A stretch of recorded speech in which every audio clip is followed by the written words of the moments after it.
Jadi untuk itu, saya dengan selamat persilakan yang berbahagia Datuk Tuan Ibrahim Tuan Man selaku Pesuruh Jaya Pasipang untuk menyampaikan amanat beliau. Mudah-mudahan apa yang beliau sampai akan menjadi bekal kepada kita untuk melakukan satu perubahan, merubah sebuah kerajaan, merubah satu pembaharuan untuk masa depan kita. Dengan segala hormatnya, persilakan.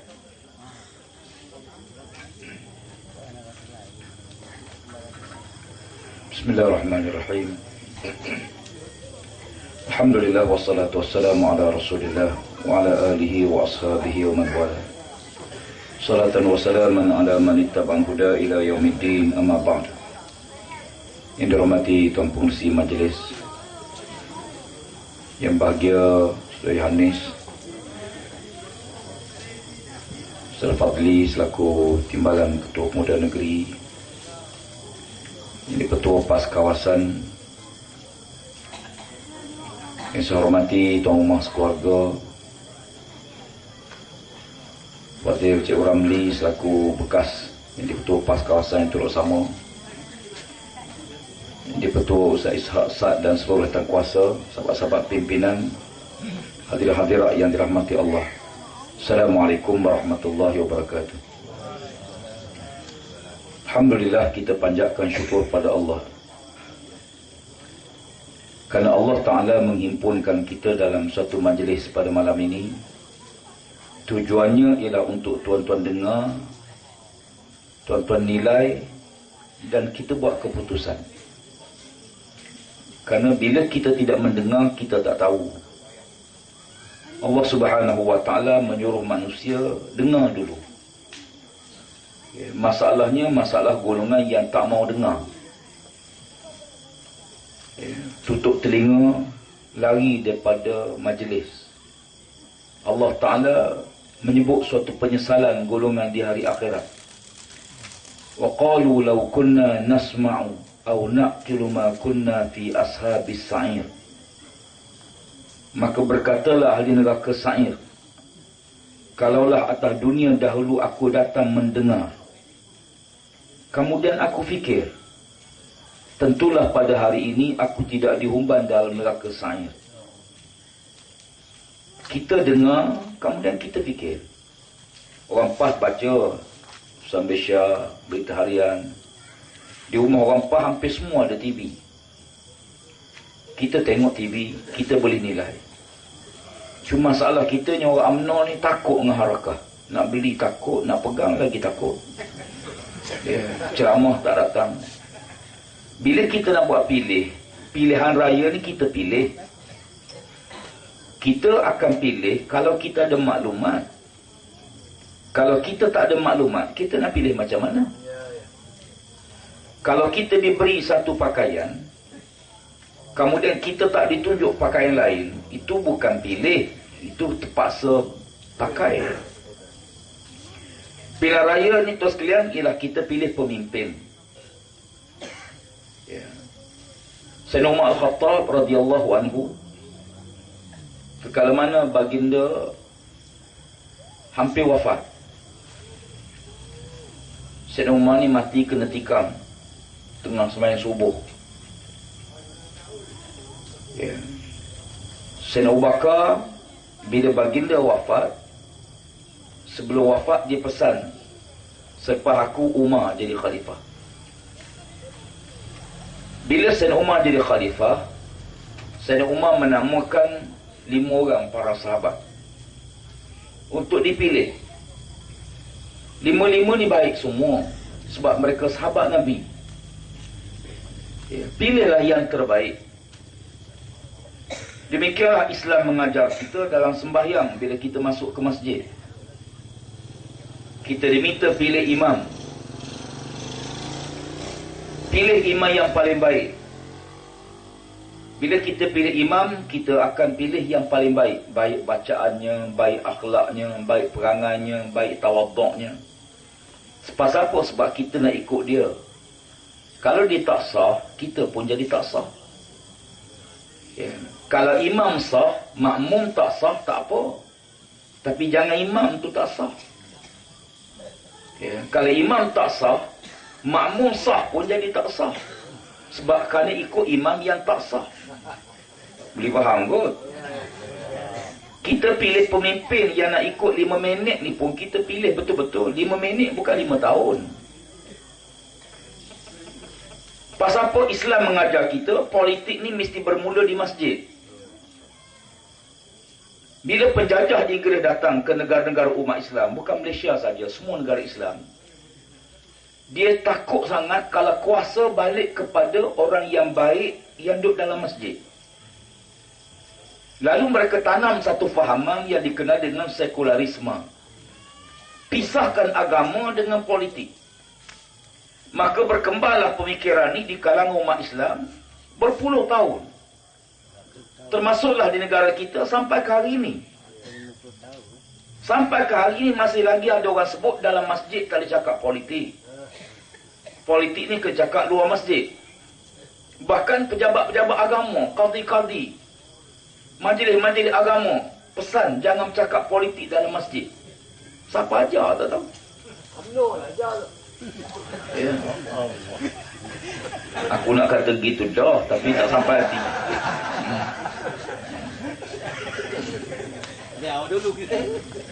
Tuan-tuan sekalian, yang ajarnya ialah penjajah. Orang putih. Orang putih cuba bila sebut agama ni dalam masjid. Nilai-nilai dalam masjid ni nilai yang baik. Ditanam politik ni kotor. Politik ni bermusuh. Politik ni tak elok. Agama baik. Jadi kalau sekiranya agama campur politik, menyebabkan agama jadi kotor. Akibat daripada itu, orang yang ulang-alik masjid berpuluh tahun pun dengar kuliah dalam masjid, bila sampai pilihan raya tak tahu nak pilih siapa. Kenapa? Kerana dianggap politik ni tak boleh duduk dalam masjid. Padahal Nabi Muhammad ahli politik. Sayyidina Abu Bakar ahli politik. Sayyidina Umar ahli politik. Sayyidina Osman ahli politik. Talha, Sa'ad, Sa'id, Zubir, Abu Ubaidah, semua ahli politik. Ada 10 sahabat Nabi yang Nabi jamin syurga, seorang je bukan ahli politik. Abdurrahman bin Auf, ahli ekonomi. Semua ahli politik. Sebab itu saya kata bahawa tempat sebenar politik dalam masjid, bukan luar masjid. Tempat sebenar politik itu dalam masjid. Wajib mengajar politik dalam masjid. Biar makmum rakyat faham apa syarat pemimpin, apa tanggungjawab pemimpin, apa hisapan Allah pada pemimpin di hari akhirat, apa tanggungjawab pemimpin, syarat kelayakan dia nak jadi pemimpin, syarat kita nak pilih pemimpin. Biar orang faham. Masalahnya bila dalam masjid tak cakap politik, akhir bila mari pilihan raya, orang tak layak pun nak jadi calon. Isteri tak bertudung pun nak jadi calon. Yang dia tak bertudung pun jadi calon. Apatah lagi orang fasik, kaki rasuah yang menyeleweng jadi calon. Dari sudut syarak tak layak jadi calon. Dalam PAS kita tapis, kita ambil sistem demokrasi. Demokrasi daripada barat, tetapi bukan bercanggah dengan Islam. Memang demokrasi daripada barat, tapi tidak bercanggah dengan Islam. Tidak semua daripada barat ni salah. Zaman Nabi banyak pakaian budaya bukan daripada Islam. Ada daripada Parsi, ada daripada Rom. Nabi suruh terima. Cuma mana yang bercanggah dengan syarak, buang.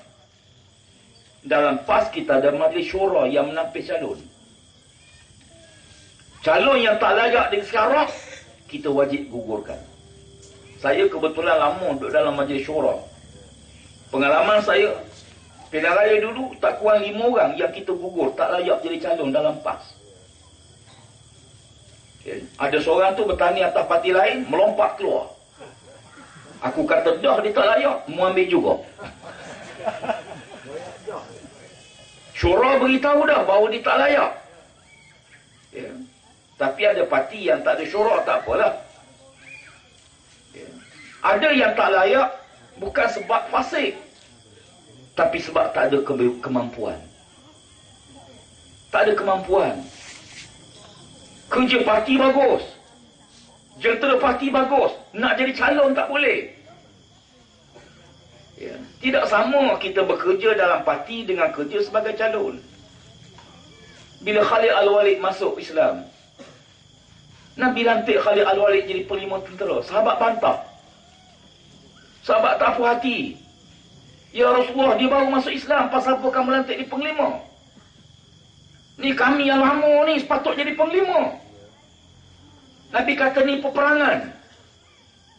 Bukan nak dia melancong. Ini peperangan. Khalid Al-Walid ni besar dalam medan perang. Cuma sebelum dia tidak Islam. Sekarang dia masuk Islam. Kita guna kepakaran dia sebagai tentera. Kita lantik dia panglima. Dan ternyata setiap kali peperangan Khalid menang. Hingga Nabi menggelarkan dia Khalid ni sebagai Saifullah, pedang Allah.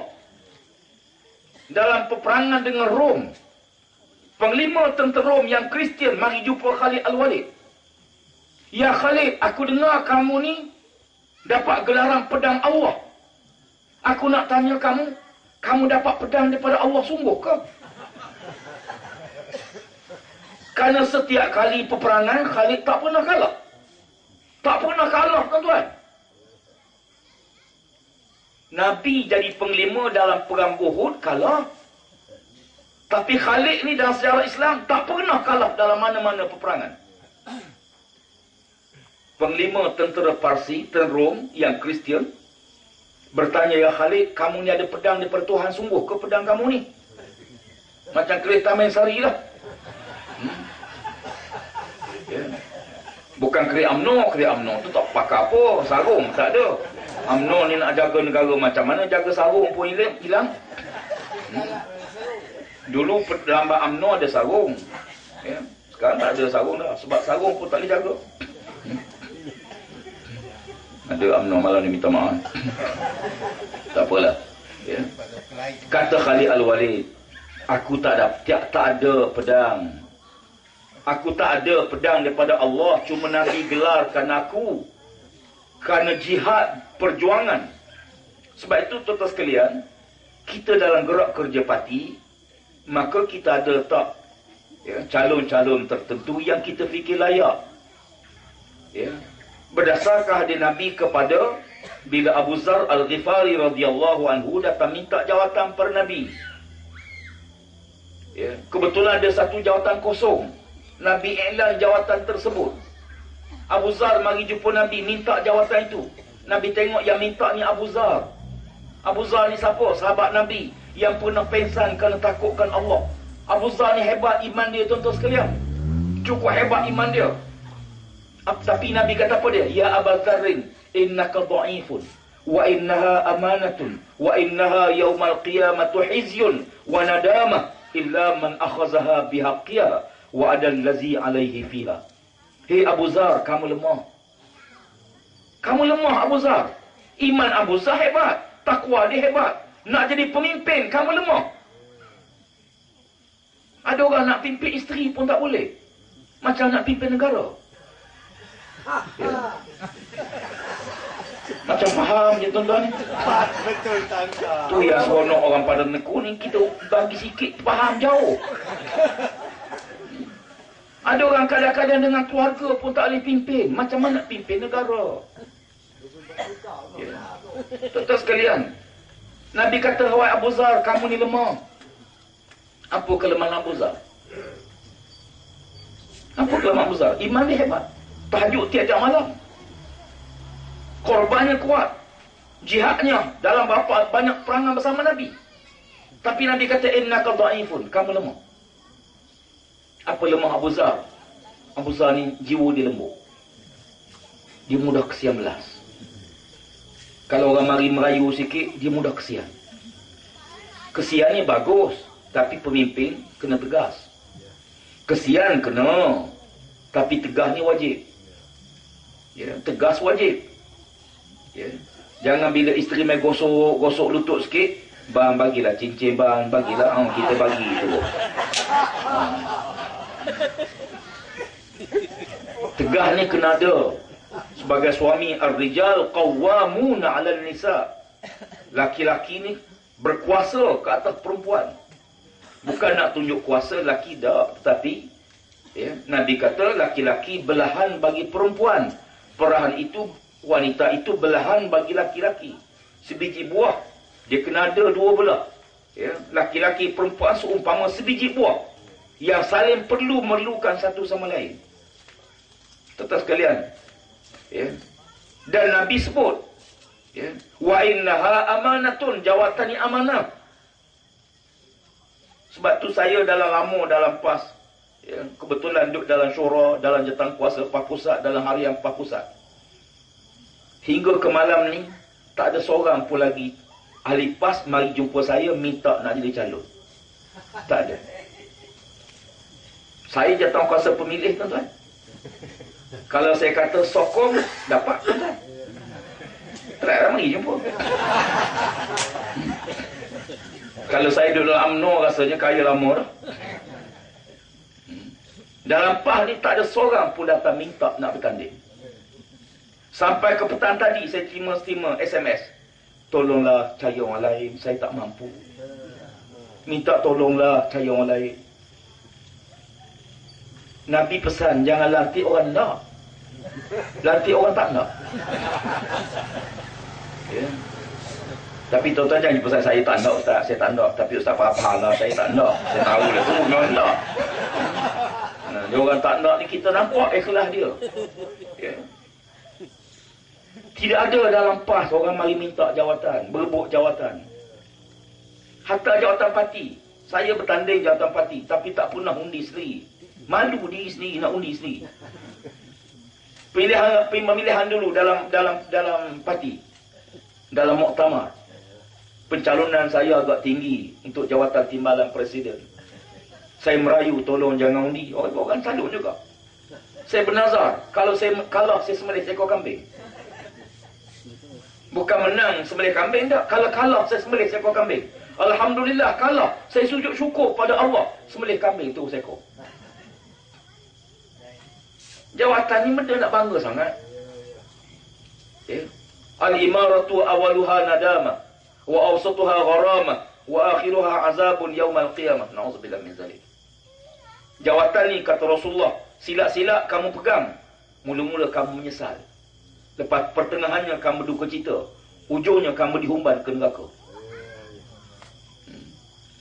Tuan-tuan sekalian, kalau tidak kerana Islam, jawatan ni tak ada manfaat langsung. Kalau tidak kerana Islam lah, jawatan ni tak ada faedah langsung. Kita, sebab tu dalam PAS, kita letak calon. Ya. Calon yang kita fikir mampu membawa, pertama memikul amanah walaupun berat. Tetapi pemimpin yang amanah bersama Nabi-Nabi di hari akhirat. Ya. Waktu Nabi menyenaraikan 7 golongan yang akan masuk syurga tanpa hisab. Golongan yang berteduh di bawah arsy Allah di hari akhirat. 7 golongan. Sab'atun yudhilluhumullah fi zillihi yawma la zilla illa zilluh. 7 golongan yang layak berteduh di bawah arsy Allah pada hari tidak ada naungan lain melainkan hanya naungan arsy Allah. Ada 7 golongan. Yang pertama, imamun adilun, pemimpin yang adil. Berbahagialah pemimpin kalau dia adil. Masalah yang ada pada kita ni tak adil. Ya, wajib kita tukar pemimpin yang adil. Mungkin ada orang nak tanya, tak adil apa lagi Ustaz? Benda lagi tak adil. Tuan-tuan tengoklah sendiri. Kelantan dapat minyak berpuluh tahun, bertahun-tahun.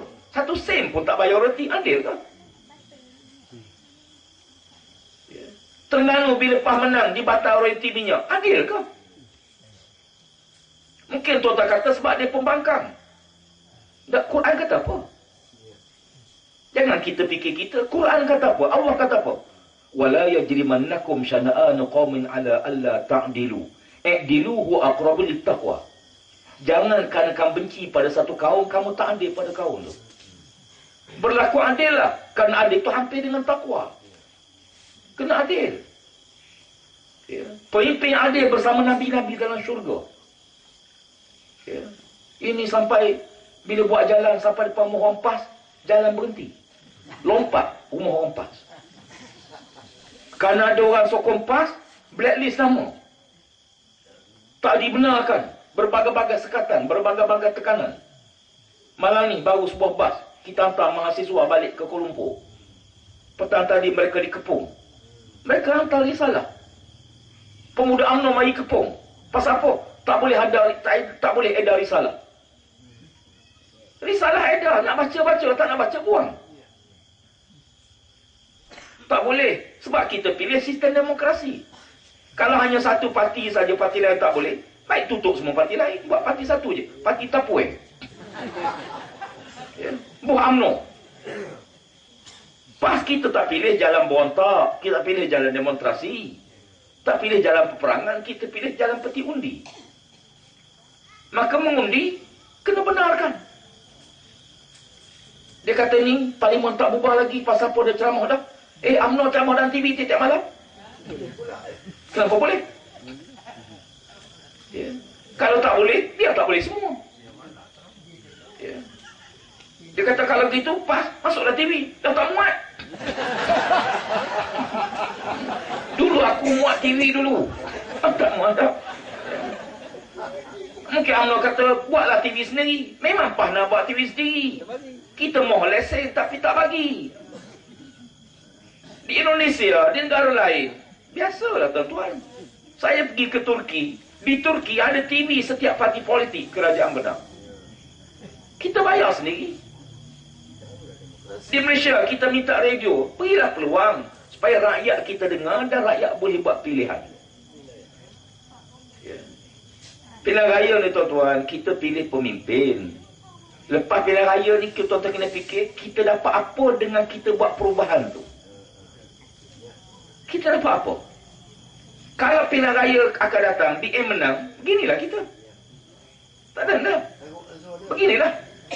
Lepas menang, semua yang digantung sekarang ni akan dikuat-kuasa balik. Tarikh elektrik akan naik. Harga barang akan naik. Sekarang hari ni, dekat pilihan raya esok lusa ni, hari ni, insurans kereta naik. RM200 naik tuan-tuan. Bukan RM20. Ya. Kalau dulu insurans kereta tuan-tuan 600, hari ni dah 800. Sepatut dekat-dekat pilihan raya ni benda macam tu UMNO tak buat, tapi tak bertahan. Duit tak ada. Saman AES sekarang gantung, tangguh. Bukan batal, tangguh je. Menang je BN, dikuat kuasa balik. Kita tahu dah. Lipih ni tuan-tuan, kalau BN menang macam ni lah. Tuan-tuan nak harap apa dia? Tak ada harapan baru bagi rakyat.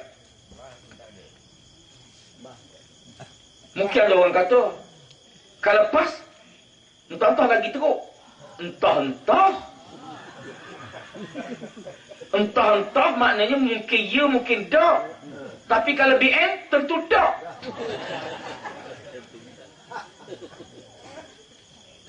Mungkin ada orang UMNO kata, Pakatan Rakyat ni janji je. Janji saja semua orang boleh janji. Mana kamu tahu? Try bagi peluang baru kita tahu. Kalau tak bagi peluang, mungkin kita kata, mungkin kita tunai janji kita, mungkin tak tunai. Tapi kalau pilih BN, confirm tu tak tunai. Confirm harga barang naik. Nak tengok betul tak betul, tengok negeri yang kita dah menang. Ini model dia. Sebab itu tuan-tuan, daripada tahun 90, bila kita tak pernah menang satu negeri pun, kita payah nak tunjuk bukti. Sebab manusia ni tak percaya kalau tak tengok. Ya. Saya naik ke Gunung Ledang. Ekspedisi panjat Gunung Ledang dulu satu hari. Ya, bersama dengan kawan-kawan. Ekspedisi mencari Puteri Gunung Ledang. Sebab kita dapat maklumat Puteri Gunung Ledang nak masuk PAS, dia nak hantar orang lah. Naiklah dengan kawan-kawan, hari hujan, bawa apa semua. Sampai ke atas duk tunggu sejam lebih appointment dengan dia. Tak mari-mari. Rupanya memang tak ada. Jadi tuan-tuan, kita letak harapan ni pada benda yang sebelum kita menang, kita ada tunjuk. Bila kita menang, tuan-tuan tengoklah sendiri. Tuan kita tengok di Selangor. Tengok di Pulau Pinang. Ya, tengok di Kelantan. Tengok di apa yang kita buat. Jangan tengok surat khabar. Jangan tengok TV. Sebab TV ni, kalau TV UMNO, dia takkan lapor benda baik. Kalau soal khabar PAS, dia lapor yang baik belaka. Tuan-tuan baca Harakah, tak ada langsung baik UMNO. Baca Usaha Malaysia, tak ada langsung baik PAS. Tuan macam mana? Pergi sendiri tengok. Pergi sendiri. Kelantan tak ada air. Pergi sendiri tengok. Jumpa orang Kelantan, pakcik, berapa hari dah pakcik tak mandi? Pasal apa? Ni air tak ada. Mandi wajib tiap-tiap hari. Kenapa kita tengok? Ya. Kata air Kelantan ni keruk. Yelah tengok. Buka paip tengok. Ya. Orang kata kalau buka air, keluar angin je. Suwangi keluar. Pergi tengok. Bukan jauh sebelah je. Sepadannya tuan-tuan ni. Sebab itu pilihan raya ni, bila kita pilih, kita dapat apa? Sekarang kerajaan bagi prim. Ambil lah. Ambil tuan-tuan. Ya. PAS tak pernah larang ahli ambil. Ambil. Bukan saya ambil, minta lagi lebih. Duit kita. Bukan duit UMNO. Duit rakyat. Ya. Tadi ada orang beritahu, dia kata, Ustaz, lain kali kalau Pakatan Rakyat menang, Pakatan Rakyat kena buat macam ni juga. Bagi 500. Saya kata bukan 500. Kita bagi banyak lagi. Ya. Yang kita bagi tuan-tuan, kalau kita menang, hutang anak tuan-tuan, hutang PTPTN 40,000 dihapuskan terus. Bukan 5,000. Bukan 500, 40,000. Ya. Tapi saya pelik ada orang tak setuju. Saya tak setuju Ustaz, saya nak bayar juga. Saya kata pakcik, hutang tu kalau Pakatan Rakyat menang, kita hapuskan. Free, tak payah bayar. Tak ada Ustaz, saya nak bayar juga. Mesti terbakar pius.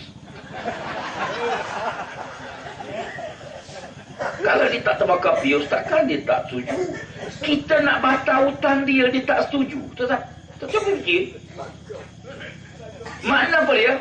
Orang yang undi Barisan Nasional, dia tak setuju hutang, nak dia hapus. Orang yang pilih BN, dia tak setuju hutang, nak dia hapuskan. Bila kekal UMNO BN rentah, anak tuan-tuan kena bayar. Anak saya 4 orang masuk universiti. Anak tak ramai 8 orang. 8 ni tak ramai. Sambil-sambil balik-balik ceramah. Itu je. Nyambil-nyambil. Tapi jadi baka baik. Ya. Tapi anak saya tu sekalian, ya, anak pertama dapat beasiswa. Ya, dapat beasiswa. Anak saya yang ketiga, tahun kedua JPA tawar beasiswa ke dia. Dapat beasiswa juga. Sekarang sama UK. Ayah dia Suruhanjaya PAS, ketua penangan PAS pusat. Dapat, tak sakut lah tuan-tuan. Rezeki ni bukan hak manusia, hak Allah. Kalau lepas tuan-tuan, lepas PAS menang besok, tuan-tuan pergi motong getah. Kalau siapa getah tak keluar, beritahu saya. Takut sangat. Pakcik kerja apa takut sangat ni? Saya motong Ustaz. Motong keluar getah, insyaAllah. Ada seorang pakcik tu, dia malah pergi motong getah. Bini dia puas beletik. Gila abang motong getah ni tengah walaupun murah, tapi ada juga, laku juga. Suami dia malah. Ya, dia asal pisau getah pun. Asal orang malah. Sehingga kedai kopi minum teh apa semua dulu. Pukul 10 pagi. Slow bawa motor nakak. Jumpa pula signboard dilarang memotong. Balik semula je. Bini tanya, pasal apa balik? Dia tulis betul dilarang memotong. Padahal yang dilarang tu motong kereta, bukan motong getah. Tapi jenis orang malah. Malah dia cari peluang. Dapat peluang, dilarang memotong balik. Yang kita nak tawar, kalau kita menang, harga minyak akan diturunkan serta-merta. Saya nak dengar ni. Saya ni walaupun pemimpin, saya sebagai rakyat, saya nak dengar. Katanya, 22 bulan ni paling membubah. Ura-ura. 17 hari bulan Mac, penamaan calon. 30 hari bulan Mac, katanya hari mengundi. 30 hari bulan Mac. Ini maklumat yang kita terima. 30 hari bulan 3, kalau mundi dah semua rakyat Malaysia. Pukul 9 malam, SPR akan mula umum keputusan. 9 malam dah umum dah. 9-10 minit, Dom para tengku dimenangi oleh PAS. Pukul 11 malam diumumkan pula Kelantan kekal di bawah PAS. Pukul 11 malam Selangor, Kedah, Perak kekal di bawah PAS. Pukul 12.30 Pahang jatuh ke tangan PAS, Pakatan Rakyat. Pukul 2.30 pagi pengurusi SPR umumkan, dengan ini diumumkan Putrajaya jatuh ke tangan Pakatan Rakyat. Pukul 10 pagi wartawan merakam gambar kereta-kereta berapa orang menuju ke Istana Negara untuk mengangkat sumpah depan Yang di-Pertuan Agong. TV3 juga merakamkan gambar berapa orang pemimpin lari ke lapangan terbang, naik kapal terbang keluar negara.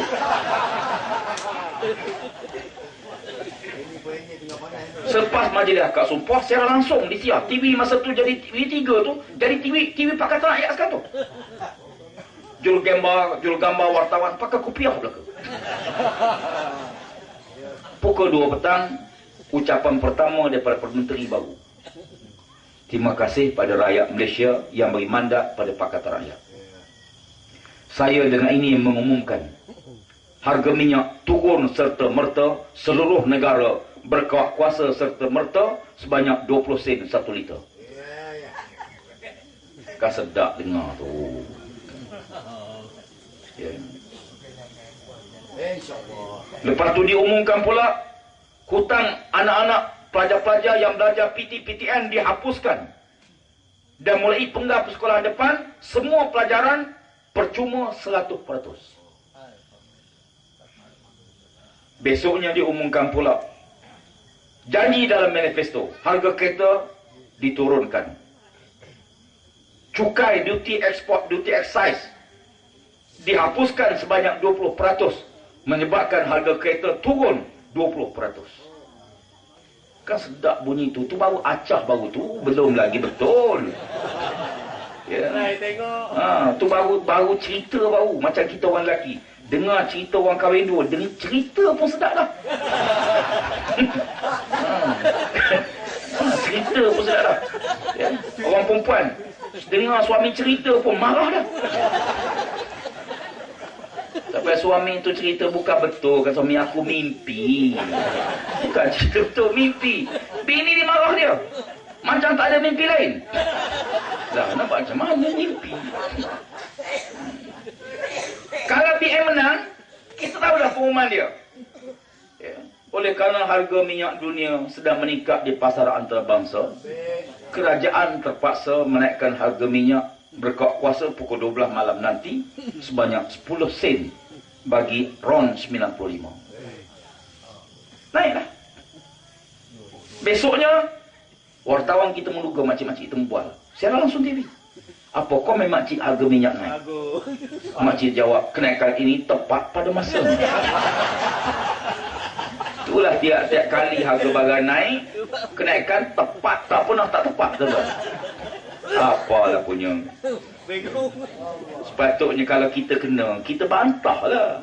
Takkan dapat RM50 kita rasa begitu. Ya. Tuan-tuan, soal saya tadi, kenapa sekarang kerajaan bagi 500 duit beri? Jawapannya kerana pancing undi. Dia kata tak, bukan pancing undi. Saya tengok sebenarnya kerajaan ni gagal. Kerajaan sekarang gagal. Gagal dalam pentadbiran. Untuk bila harga kos hidup kita meningkat, barangan naik, tak sepadan dengan gaji. Waktu saya keluar universiti tahun 86, saya pernah mengajar Clifford. Ya. Pada waktu itu gaji mahasiswa ijazah RM1,200 sebulan. Tapi harga kereta Proton RM16,000. Kereta baru. Kereta second hand RM3,000, RM4,000. Rumah banglo sewa RM200,500. Hari ini mahasiswa keluar universiti gaji RM2,500. Tapi harga kereta RM60,000, RM70,000. sewa rumah 800. Kalau di Shah Alam sewa rumah sampai 1000 lebih. Ya. Dulu bawa RM50. Ya. Beli ayam, beli gula, beli melo, lebih lagi RM30. Hari ni bawa RM50, ayam sebelah, tin melo steam. Habis RM50. Maknanya kos hidup kita makin meningkat. Kos hidup kita makin meningkat. Walaupun kita ada kemudahan, ramai pakai kereta, dulu mana ada kereta, betul. Tapi semua tu pinjam. Semua tu hutang. Dulu kita tak ada, memang tak ada hutang. Dulu bank, kerajaan hanya bagi pinjaman 60%. 60% je pinjam untuk beli kereta. Beli rumah 60% dulu. Bermakna kita bayar 40% kita bayar dengan duit simpanan kita. Kita berhutang 60% saja. Hari ini pinjaman 100%. Memang seronok. Kalau tuan-tuan di Kuala Lumpur beli rumah 600,000, tuan-tuan kena bayar 1.2 juta harga rumah. Siapa mampu? Ya. Sebab itu bagi kita, sampai masa kita kena buat perubahan. Pasal apa sebab? Negara kita bukan negara miskin. Malaysia negara kaya, tuan-tuan. Saya kalau Malaysia ni macam Uganda, ya, macam negara-negara Afrika miskin, okey, tak apa. Tapi negara-negara begitu sekarang, Malaysia ni sumber kita minyak sawit pengeksport utama dunia. Getah asli 10 utama dunia. Biji timah pengeluar utama dunia. Hasil kita besar. Macam lipih ni, emas ada, biji besi ada. Sepatutnya tuan-tuan dapat nikmat highway lebuh raya jalan besar. Sepatut kemudahan dapat sebab hasil tempat tuan-tuan ni cukup banyak. Daerah lain emas tak ada. Tuan-tuan ada emas. Berjuta emas dikeluarkan berlipis. Kalau 5% dibagi pada lipis daripada hasil emas dengan hasil biji besi, kaya orang lipis ni. Tapi tuan-tuan duk bilang lori petang-petang. Ya. Bilang lori jalan rosak, mengamuk, celaka lori tak guna, undi lagi UMNO, insya-Allah. Sebab tu kita lihat kena ada sesuatu. Ya, kena ada sesuatu. Akibat rakyat mula nampak perubahan, maka dia main sentimen sekarang ni, sentimen perkauman. Saya nak tengok betul Don Cengker ni. Don Cengker ni tuan-tuan, ni dua parangku, tapi Don Cengker. Don Cengker, majoriti pengundi Melayu 68%. Pengundi Cina 26%, India 5%. Kalau pengundi Melayu 68%, agak-agak tuan-tuan sepatutnya calon situ Melayu ke Cina? Melayu. Melayu lah. Sebab Melayu majoriti. Dan UMNO pun duk sibuk bagi kampung.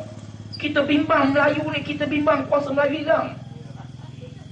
InsyaAllah pilihan raya ke-13 ni tuan-tuan, untuk Don Cengker, Pakatan Rakyat kita letak calon Melayu. BN akan letak calon MCA.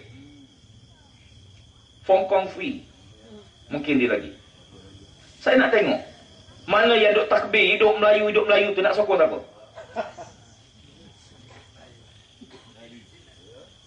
Tuan-tuan boleh tengok nanti. Ya. Nak tengok bagaimana mereka ni kononnya bimbang sangat kuasa orang Melayu hilang. Sekarang Don Cengker lawan calon Melayu, lawan calon bukan Melayu. Pakatan Rakyat kita calon Melayu. Sepatutnya pengundi Melayu UMNO, undi calon Melayu lah. Kalau nak hidup Melayu. Tengok nanti. Pilihan raya dulu, calon Pakatan Rakyat, calon kita lah, Ustaz Ishak. Kalah 1,280 undi. Hidup Melayu. Bila mari pilihan raya, senyap. Tak boleh fikir. Lebih malang lagi tuan sekalian, di Johor, di Tenggaruh Johor, Don Tenggaruh, penghuni Melayu 80%, Cina 17%, India 2%. Agak-agak calon siapa tuan-tuan? BN letak siapa? Melayu 80%, Cina 17%, India 2%. Calon Barisan Nasional ialah daripada MIC. India 2% saja. Murukaswari, anak perempuan Tanah Rajan, mengalahkan calon PAS Sahar bin Abdullah. 80% Melayu. Berapa banyak kalah? 8,222 undi kalah. Hidup Melayu. Don tinggi-tinggi Perlis. Peratus penghuni Melayu 74%. Cina 23%. India 1%. Kursi ini ditandingi. UMNO memberikan kursi ini, menyerahkan kursi pada MCA. Calonnya ialah Yip Sun On. Mengalahkan calon PKR. Dan kursi tersebut sepatutnya suara orang Melayu mewakili Don tersebut. Akhirnya orang Melayu kalah. Walaupun pengundi 74% Melayu. Hidup Melayu. Datang kampung-kampung beritahu, makcik, kalau ni Pakatan Rakyat habis kuasa kita orang Melayu. Siapa yang jual kursi Melayu di Raub? Parlimen Raub tu hak UMNO, tuan-tuan. Saya lama di Raub. Parlimen Raub kursi UMNO. Hari ini serah siapa? MCA. Parlimen Kuantan kursi Melayu, kursi UMNO. Serah MCA. Siapa yang jual kursi? Hidup Melayu. Ya. Nangilah bimbang takut kuasa orang Melayu hilang. Ya. Di Parlimen Great Perak, penghuni Melayu 73%, Cina 17%, India 7%. UMNO menyerahkan kursi ini pada parti gerakan Tan Liang Ho. Mengalahkan calon Melayu Makno bin Abdul Rahman daripada PAS. Kalah 5,570 undi. Hidup Melayu. Datang ke kampung-kampung beritahu makcik, kalau Pakatan Rakyat menang habis kuasa kita orang Melayu. Saya nak beritahu DAP tak lawan UMNO. DAP lawan MCA. Lawan MIC. Dia bukan lawan Melayu. Tak perlu takut apa sebab dalam Pakatan Rakyat kita bincang. Dan kita buat satu polisi secara umum. Kalau pengundi itu majoriti Melayu, calon mesti Melayu. Don damak tuan-tuan, don damak. Melayu lebih sikit, dalam 68%. Pilihan raya dulu, UMNO serah kursi pada MCA. Ya. Lawan pula seorang lagi calon bebas daripada Cina juga. Dua calon yang Cina lawan seorang calon Melayu daripada PKR, Muhammad Noor. Kalah yang Melayu ni. Tetapi fikirlah, dua Cina, majoriti penghuni Melayu, kalah calon Melayu. Hidup Melayu. Sebab tu saya nak buat kesimpulan. Betul ke kalau sekiranya Pakatan Rakyat menang, kuasa orang Melayu hilang? Keputusan dalam pilihan raya 2004 dan 2008 membuktikan pada kita bahawa selepas kita menang dalam pilihan raya 2004, kita campur semua kursi orang Melayu, daripada UMNO, daripada PAS, daripada PBB Sarawak. Tiga ni je parti yang orang Melayu lah. Ya. Dan termasuklah dalam komponen lain tapi syarat dia Melayu. Dalam UMNO ada 108, pilihan raya 2004. Pilihan raya 2004 ni UMNO paling besar menang dalam sejarah. Paling besar menang. Ya. UMNO ada 108 calon Melayu yang menang. 108 orang, paling tinggi. PBB ada 7, PAS ada 1 je masa tu. PKR ada 1. Jumlah semua 123 orang. 1, 2, 3. Tahun 2004.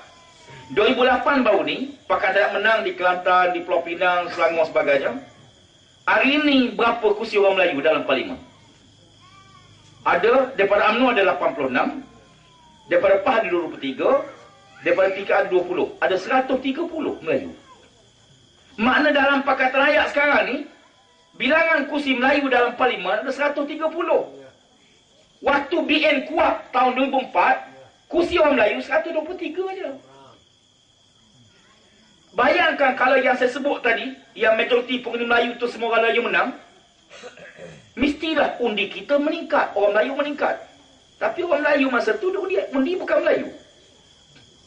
Saya bawa sentimen Melayu, Cina, India ni bukan nak soal perkauman.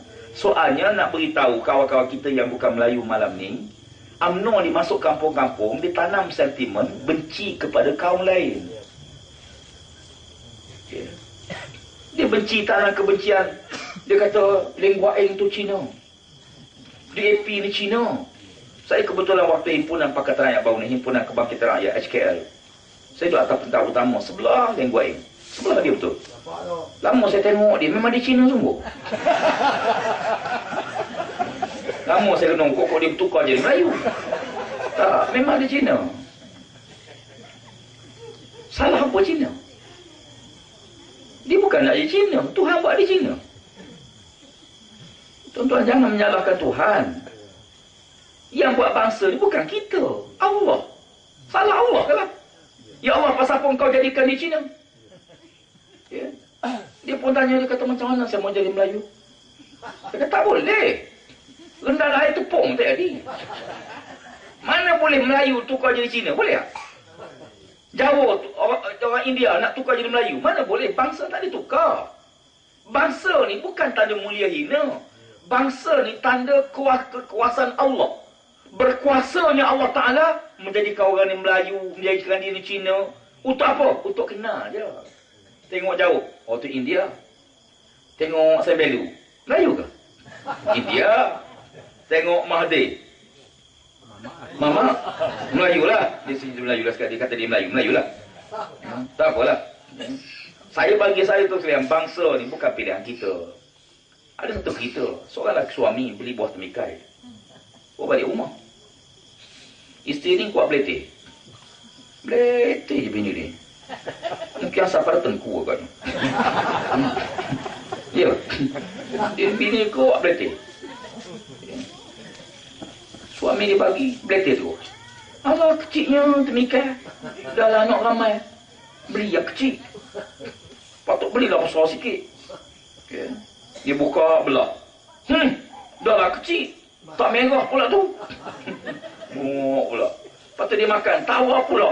Dah lah tak merah. Tawa pula. Beletih je bini dia ni. Suami dia tutup dengan kapas telinga. Akhirnya tak tahan. Pergi ke dapur. Dia tanya bini dia. Kau beletih siapa ni? Kau beletih aku? Aku nak beli yang masak, yang merah, yang manis tau. Kau kan beletih tukang jual ni? Tokai ni pun dia nak jual yang masak, yang merah, yang manis. Mana ada tokai nak jual yang tawar? Kau kan beletih tukang kebun ni? Petani ni? Petani ni pun dia nak tanam yang masak, yang merah, yang manis. Dia bukan nak tanam yang tawar. Sebenarnya kembali siapa? Kembali pada Allah Ta'ala yang buat buah ni. Ya. Sebab tu sekalian, komplain boleh, perangai boleh komplain. Bangsa warna kulit tak boleh komplain sebab ini Tuhan buat. Inna khalaqnakum, aku yang jadikan kamu. Bukan bapa kamu, bukan ayah kamu, bukan aku yang jadikan kamu, kata Allah. Ya. Sebab tu sekalian, bagi kita 12 kali pilihan raya, kita tahu dah. Ya, sebab tu bagi kita, sekarang kita isi edar borang tanah. Bukan apa, sebab bila kita buat survey di Pahang ni, ramai rakyat kita di Pahang ni, tanah kita luas.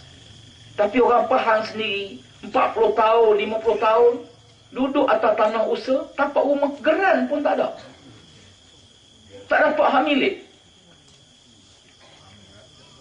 Bila tak dapat hak milik, dua-dua rugi. Kerajaan rugi sebab tak dapat hasil cukai. Tuan-tuan pun rugi sebab tak dapat geran, tak dapat milik. Dua-dua rugi. Kerajaan tak ambil dah tanah ni, tuan-tuan tanamlah. Cuma tanah ni satu haram lah. Bila haram, kita nak tanam yang besar-besar, yang elok, tak berani, takut kena tebang. Kerajaan pula nak ambil, tak ada perancangan apa-apa. Sebab tu bila kita buat survey, kita kata kalau kita diberi mandat oleh rakyat, tanah yang diteroka lama ni kita akan nilai kembali, kita akan semak. Kalau cukup syarat, kita akan luluskan hak milik. Tapi tidaklah semua manusia ni tamak, tuan-tuan. Kalau semua, ada orang ditebang 50 hektar, kalau kita nak bagi, mampu kita. Maka kita akan nilai, kita akan cek. Takkan tapak rumah pun tak lulus, bagilah. Tapi dia Cina, Ustaz. Lah dia bukan nak jadi Cina.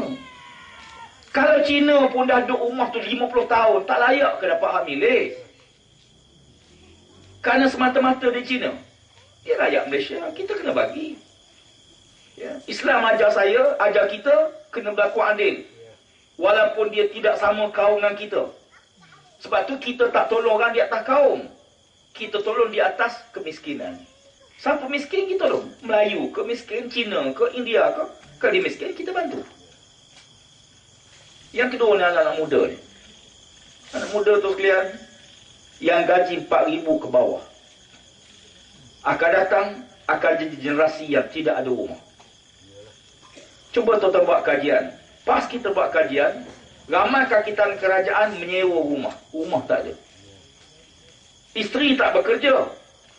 Suami bekerja. Sewa rumah. Kalau berlaku satu musibah pada suami, meninggal suami itu, sumber pendapatan dia habis. Kalau dia bekerja kerajaan, mungkin ada pencen. Tapi kalau dia kerja swasta, habis. Nak sewa rumah tak mampu. Akhir isteri terpaksa dengan anak-anak balik rumah pak mentua. Balik rumah bapa. Pak mentua pula samseng. Saya duduk kampung dusun. Misal sangkut atas telinga. Bila balik, baru dah balik. Halau, nak lari ke mana?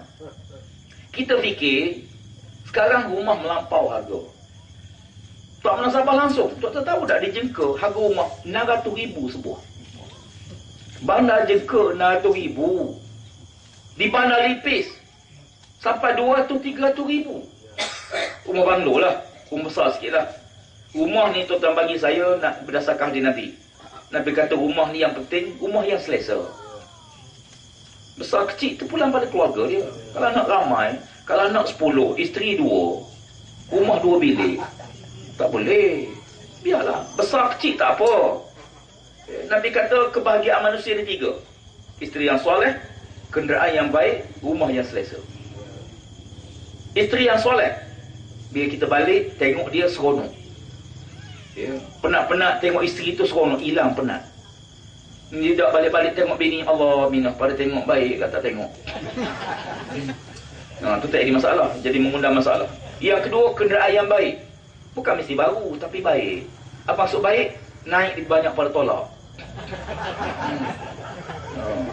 Kalau pagar bagi tolak, nak keluar kerja, tolak dulu. Dia menyusahkan kita. Duduk dalam workshop lebih banyak pada duduk luar. Itu kereta tu menyusahkan tuan. Yang ketiga, Nabi kata rumah yang selesa. Selesa rumah ni 3 bilik. Kelantan bila kita menang buat polisi, wajib rumah 3 bilik. Masa dulu tuan-tuan, rumah 2 bilik. Lembaga Kemajuan Jengka, rumah dia 2 bilik. Bila 2 bilik, suami, isteri, ayah, mak 1 bilik. Anak perempuan 1 bilik. Anak lelaki tidur luar. Rak bunyi, dinding plywood. Tak aman. Bila tamu datang, anak duduk dapur. 12 malam tu kan. Jadi, oleh kerana itu, polisi kita. Kalau kita menang, apa kita nak buat? Kita akan, ni borang yang tuan-tuan isi ni, isilah. Sedetail mungkin. Sebab kita nak tengok, borang ni borang aduan. Untuk kita tengok apa masalah yang tuan-tuan hadapi tentang tanah. Elok kena tuan-tuan tulis lah. Berapa tahun tuan-tuan dah usaha tanah tu. Ya. Kadang-kadang jangan minta minggu lepas, hari ni minta lagi. Ya. Tu kita banyak tanah yang masalah, kita tahu. Kita janji pada anak-anak muda, kalau kita diberi mandat, kita akan sediakan tapak-tapak perumahan. Lot rumah. Tapak rumah ni, kerajaan dia ada tanah. Tolak tapak tanah, pecah lot, kita bagi pada anak-anak kita yang tak ada tanah, tak ada rumah. Mungkin dia beli dalam 10,000. Sekurang-kurangnya dia boleh jimat tentang rumah dia. Ada 60,000 dia boleh rumah. Sekarang 300,000. Tanah saja kalau dijengka 100,000 tapak rumah saja. Ya, dengan harapan sebut insya-Allah, mudah-mudahan saya harapkan pada akhirnya marilah sama-sama kita berusaha. Di pada Tengku ni sekalian, bandar yang pilihan raya dulu kita kalah Petiuni ni, saya pelik. Ya. Sebab di bandar ni semua Petiuni kita menang. Orang bandarnya ada maklumat, ada internet, ada sumber kedua. Tapi saya pelik di Petiuni pada Tengku kita kalah. Tak sepatut kalah. Di bandar ni kalau pemangkang kalah pelik. Kalau di Hulu pembakar menang pelik. Tapi di bandar ni semua ibu negeri Pakatan Rakyat menang. Semua, hampir semua, kecuali Johor dengan Arau Perlis. Yang lain semua ibu negeri kita menang. Di bandar besar semua kita menang. Di pada Tengku saya harap Petiuni besar di pada Tengku ni pilihan raya akan datang kita menang, sebab kita rakyat ada maklumat dan kita nilai insya-Allah kita bergerak ke atas perubahan tersebut. Akhirnya jangan tak ada masa dengan Allah, nanti Allah tak ada masa dengan kita. Politik bukan nak musuh Politik kita bukan nak berkelahi. Politik ialah untuk kita fikir masa depan. Tak perlu kelahi. Pah nak menang tak perlu tumbuk. Tak payah bergaduh. Sebab politik ni bukan nak berkelahi. Nak pilih siapa masa depan kita, ke mana kita nak bawa negara kita. Akhir sekali doa sama-sama pada anak kita, mudah-mudahan anak jadi anak yang soleh. Ya, jaga makanan dia, jangan suap makanan haram. Ya, jangan suap makanan tak baik. Kurangkan dengan muzik. Kerana banyak mendengar muzik mematikan hati. Banyakkan baca Quran. Kerana Quran itu ialah ibarat baja bagi pokok, iaitu pokok iman kita. Wallahu a'lam. Mohon maaf di atas kurang kesilapan. Panjang umur jumpa semula insya-Allah pada masa-masa akan datang insya-Allah. Wallahu a'lam. A'udzubillahi minasyaitonir rajim. Bismillahirrahmanirrahim. Alhamdulillahirabbil alamin wassalatu wassalamu ala asyrafil anbiya'i wal mursalin sayyidina Muhammad wa ala alihi wa sahbihi ajma'in. Allahumma ja'al jam'ana hadza jam'an marhuma wa tafarraqna min ba'dihi tafarraqan ma'suma. Allahumma iftah 'alaina futuhan 'arifin warzuqna fahman nabiyyin waj'alna min ibadikas salihin. Ya arhamar rahimin, ya hakim, ya karim, ya ahad, ya samad, ya hayyu ya qayyum, ya zal jalali wal ikram, la ilaha illa anta ya rabbana. Allahumma rabbana hab lana min azwajina wa dhurriyyatina qurrata a'yun waj'alna lil muttaqina imama. Rabbana atina fid dunya hasanah wa fil akhirati hasanah wa qina azaban nar. Wa sallallahu ala sayyidina Muhammadin wa ala alihi wa sahbihi ajma'in walhamdulillahi rabbil alamin. Takbir. Allah. Assalamualaikum.